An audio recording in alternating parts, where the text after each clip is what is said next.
खुलुमबाय बेयो बड'लेण्ड इंखं टेलिभिजन दिनै 23 जुन 2023 शुक्रबारखालि सानसेनि बरादखौ नोंथांमोननि खाथियाव लाबोदों आं सदानन्द दैमारिया।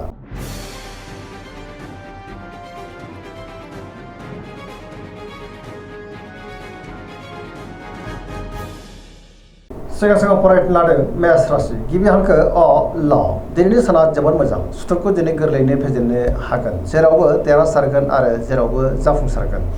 गुबुननि थाखाय दिनै गोबां मोजां खामानि मावनानै होनोबो हागोन गोबां मोजां खाबुबो दिनै मोननो हागौ।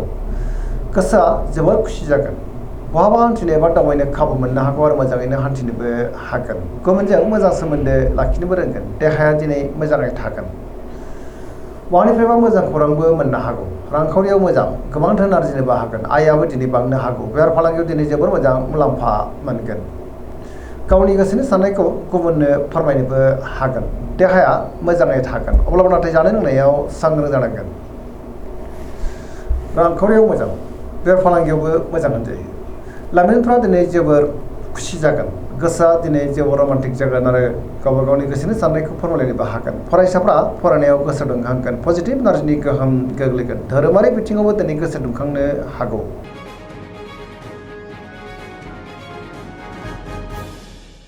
वृष राशि गिबि हांखो इ उ ब दिनैनि साना जोबोर मोजां गोसोखौ दिनै जोबोर गोजोननाय मोनगोन गोसोनि बोलोआ बांनो हागौ मावनो लानाय खामानिखौ थि समावनो आरो गोरलैयैनो मावफुंनोबो हागोन। समाजाव दिनै बयजोंबो मान होजागोन रांखावरियाव जोबोर मोजां बेफार फालांगियावबो दिनै जोबोर मोजां मुलाम्फा मोनगोन आयाबो बांनो हागौ।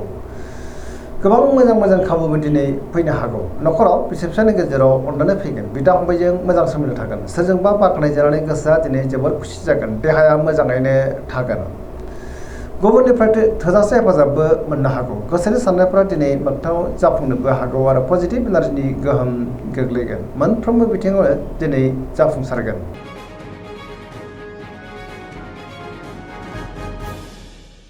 मिथुन राशि गिबि हांखो क स दिनैनि साना जोबोर मोजां गोसोखौ दिनै जोबोर गोजोननाय मोनगोन पजिटिभ एनार्जिनि गोहोम गोग्लैनोबो हागौ। मोनफ्रोमबो बिथिङाव जाफुंसारगोन गियाननि आंखाल जानाय नङा गोथों आरो गोग्गो साननो रोंगोन गोसोआ दिनै जोबोर खुसि जागोन।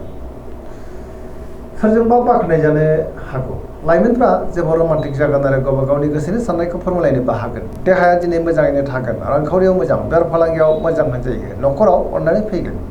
समाजाव दिनै बयजोंबो मान होजागोन गोसोनि बोलोआबो दिनै बांनो हागौ मावनो लानाय खामानिखौ थि समावनो आरो गोरलैयैनो मावफुंनो हानानै गोसोआ दिनै बांसिन गोजोनगोन सोरबा लोगोनिफ्राय मोजां खौरां मोननो हागौ। गुबुनजों मोजां सोमोन्दो लाखिनोबो रोंगोन मोनफ्रोमबो बिथिङावनो जाफुंसारगोन। लाइमोनफ्रा दिनै जोबोर रमान्टिक जागोन आरो गावबा गावनि गोसोनि साननायफोरखौ फोरमायलायनोबो हागोन।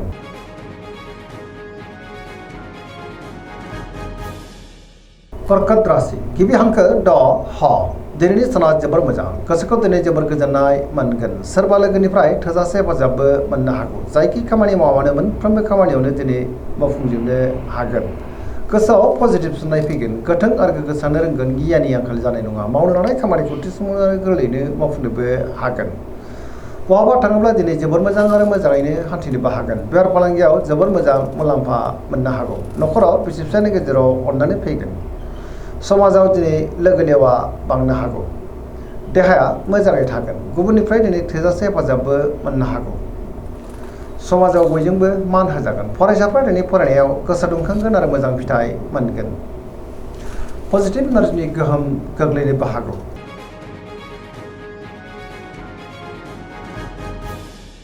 सिंह राशि गिबि हांखो म ट दिनैनि साना जोबोर मोजां गोसोखौ दिनै जोबोर गोजोननाय मोनगोन सोरबा लोगोनिफ्राय मोजां खौरां फैनोबो हागौ पजिटिभ साननाय फैगोन गोथों आरो गोग्गो साननो रोंगोन गियाननि आंखाल जानाय नङा मावनो लानाय खामानिखौ थि समावनो आरो गोरलैयैनो मावफुंनोबो हागोन। सोरबा लोगोनिफ्राय थोजासे हेफाजाबबो मोननो हागौ। समाजाव दिनै लोगो लेवा बांगोन बहाबा दावबायनो एबा हान्थिनो खाबु मोनगोन रांखावरियाव मोजां अब्लाबो नाथाय खरसायाबो बांनो हागौ। बेफार फालांगियाव दिनै जोबोर मोजां मुलाम्फा मोननो हागोन। गोसोनि साननायखौ गुबुननो फोरमायनोबो हागोन न'खरावबो अननानै फैनो हागौ।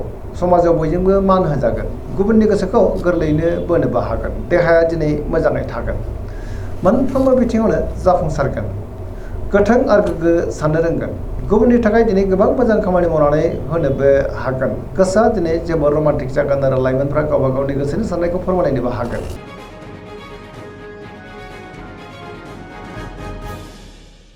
कन्या राशि गिबि हांखो प ट दिनैनि साना जोबोर मोजां। गोसोखौ दिनै जोबोर गोजोननाय मोनगोन। पजिटिभ एनार्जिनि गोहोम गोग्लैगोन। मोनफ्रोमबो बिथिङावनो जाफुंसारनो हागौ। गियाननि आंखाल जानाय नङा।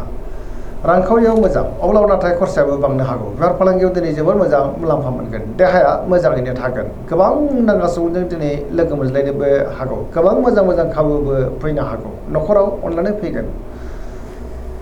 सोरबा गोजाम लोगोजों बहाबा लोगो मोनज्लायनानै गोसोआ दिनै जोबोर खुसि जागोन। सोरजोंबा बाख्नायजानोबो हागौ। पजिटिभ एनार्जिनि गोहोम गोग्लैगोन। सेंग्रा सिख्लाफ्रा दिनै जोबोर खुसि जागोन आरो गावबा गावनि गोसोनि साननायखौ फोरमायलायनोबो हागोन।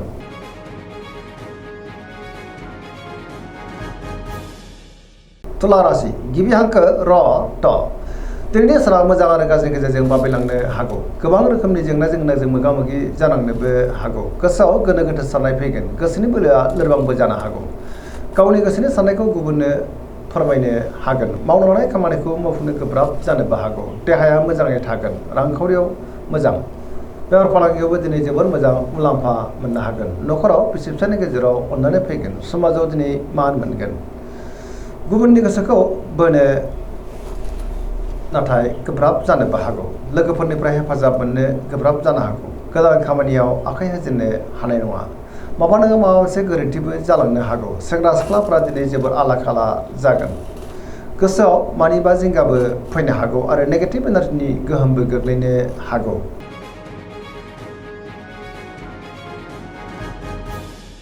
वृश्चिक राशि गिबि हांखो न स दिनैनि साना जोबोर मोजां। पजिटिभ एनार्जिनि गोहोम गोग्लैगोन। समाजाव दिनै गोबां मान मोननो हागोन। सोरबा गोजाम लोगोजों बहाबा लोगो मोनज्लायनो हागौ।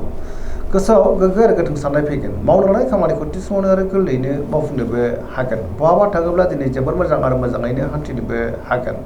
गुबुननिफ्राय थोजासे हेफाजाबबो मोननो हागौ। गोसोनि साननायफ्रा दिनै मोगथाङाव जाफुंगोन। गोसोनि बोलोआबो बांगोन। समाजाव दिनै बयजोंबो मान होजागोन। न'खराव बिसि फिसायनि गेजेराव अननानै फैगोन। रांखावरियाव मोजां, अब्लाबो नाथाय खरसायाबो बांनो हागौ। बेफार फालांगियाव दिनै जोबोर मोजां मुलाम्फा मोनगोन। सोरजोंबा बाख्नायजानो हागौ। बहाबा थाङोब्ला दिनै जोबोर मोजां आरो मोजाङैनो हान्थिनो हागोन। गुबुननिफ्राय दिनै थोजासे हेफाजाबबो मोननो हागौ। फरायसाफ्रा दिनै फरायनायाव गोसो दुंखांगोन आरो मोजां फिथाइ मोनगोन। लाइमोनफ्रा जोबोर रमान्टिक जागोन आरो गावबा गावनि गोसोनि साननायखौ फोरमायलायनोबो हागोन।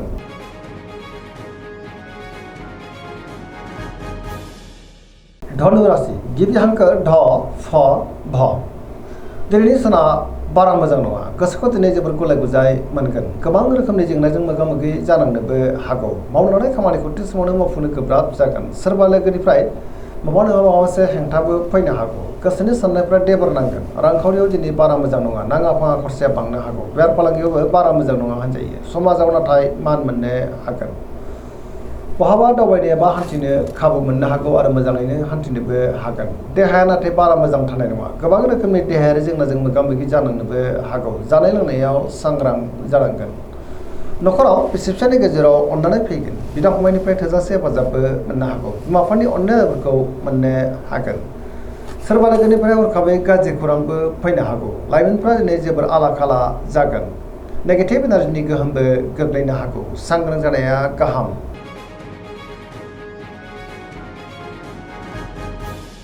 मकर राशि गिबि हांखो ख ज दिनैनि साना मोजां आरो गाज्रि गेजेरजों बाबेलांगोन। गोसोआव गोनो गोथो साननाय फैनोबो हागौ। गुबुननि थाखाय नाङा फाङा जेंनायाव गोग्लैनानैबो हागौ। रांखावरियाव बारा मोजां नङा। नाङा फाङा खरसाया बांनो हागौ। बेफार फालांगियावबो दिनै बारा मोजां नङा होनजायो। गोबां रोखोमनि जेंनाजों मोगा मोगि जानांनोबो हागौ। गुबुनजों मोजां सोमोन्दो लाखिनो गोब्राब जागोन। मोनफ्रोमबो बिथिङावनो दिनै सांग्रां जानांगोन। गोदान खामानियाव आखाइ होजेननो हानाय नङा। न'खराव अननानै फैगोन। बिमा बिफानि अननायफोरखौ मोननो हागौ। बिदा फंबायनिफ्राय थोजासे हेफाजाबबो मोननो हागौ। सेंग्रा सिख्लाफ्रा गावबा गावनि गोसोनि साननायखौ फोरमायनो हागोन। अब्लाबो नाथाय नेगेटिभ एनार्जिनि गोहोमबो गोग्लैनो हागौ। फरायसाफ्रा दिनै फरायनायाव गोसो दुंखांगोन आरो मोजां फिथाइ मोनगोन। धोरोमारि बिथिङावबो गोसो दुंखांनो हागौ।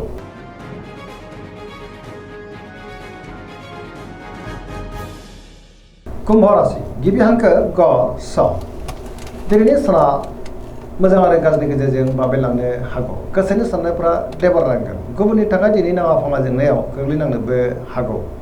सोरबा लोगोनिफ्राय हरखाबै गाज्रि खौरांबो मोननो हागौ। समाजाव मान मोननो हागोन। गोबां मुंदांखा सुबुंजों दिनै लोगो मोनज्लायनोबो हागौ। रांखावरियाव मोजां, अब्लाबो नाथाय खरसायाबो बांनो हागौ। बेफार फालांगियाव दिनै जोबोर मोजां मुलाम्फा मोनगोन। देहाया दिनै मोजाङैनो थागोन, अब्लाबो नाथाय जानाय लोंनायाव सांग्रां जानांगोन। न'खराव बिसि फिसायनि गेजेराव अननानै फैगोन। गुबुननिफ्राय हेफाजाब लानांनो हागौ।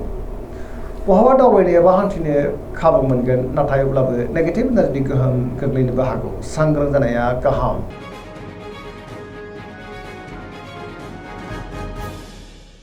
मीन राशि गिबि हांखो ड स। दिनैनि साना जोबोर मोजां। गोसोखौ दिनै जोबोर गोजोननाय मोनगोन। सोरबा लोगोजों बाख्नाय जानो हागौ। गुबुननि थाखाय दिनै गोबां मोजां खामानि मावनानै होनोबो हागोन। गोसोआव पजिटिभ साननाय फैगोन। गोथों आरो गोग्गो साननो रोंगोन। गियाननि आंखाल जानाय नङा। गावनि गोसोनि साननायखौ दिनै गुबुननो फोरमायनोबो हागोन। देहाया मोजाङैनो थागोन।